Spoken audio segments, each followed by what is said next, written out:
The whole thing in the United States, we have a corrupted political system. The fossil fuel industry is very politically sophisticated. It's very well financed. They're making a lot of money, and they don't want that system to change very quickly. And they have an inordinate and I think corrupting influence on our political system. The fossil fuel industry, in my mind, has way too much influence on our politicians and our policies.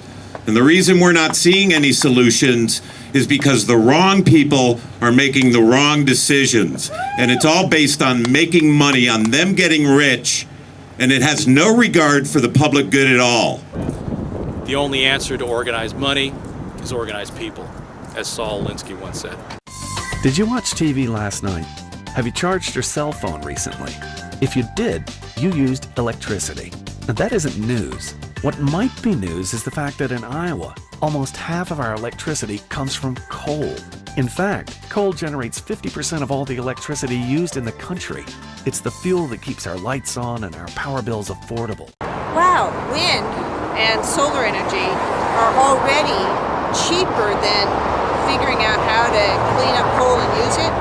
So if they're clean and they're already cheaper than this alternative we don't yet understand, it's like, don't even go there.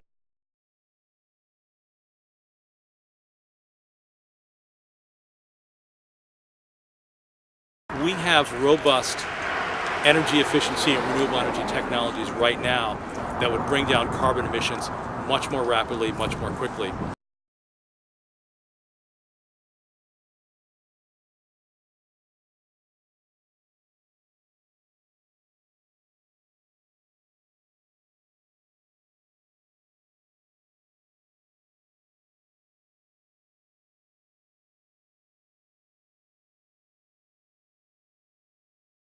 The potential, the land area, and we heard earlier about a 100-mile by 100-mile tract of land and how much potential that can provide to the U.S. I will. Is that correct? Is that an accurate figure?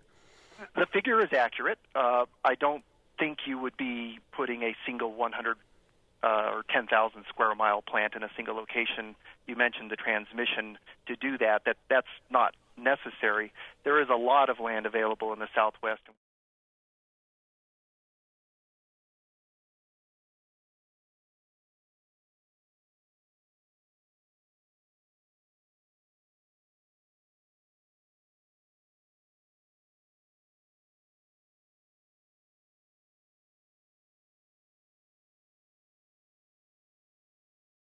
A lot of people feel that we'll be able to continue burning coal and we'll be able to utilize carbon sequestration for the carbon dioxide emissions. The only problem that is nowhere near to being done on a commercial scale. It's very expensive. There's just no question the cost of energy is going up. I mean, it is. And I think in a lot of ways it's been high for a long time, but the costs have been shifted. And so it hasn't been easy to look at and see what we were paying. So, when you put mercury into the air, that's a cost. The utility may not have paid for it, or you may not have paid for it in your bill, but the kid who has mercury poisoning in North Dakota, they're paying.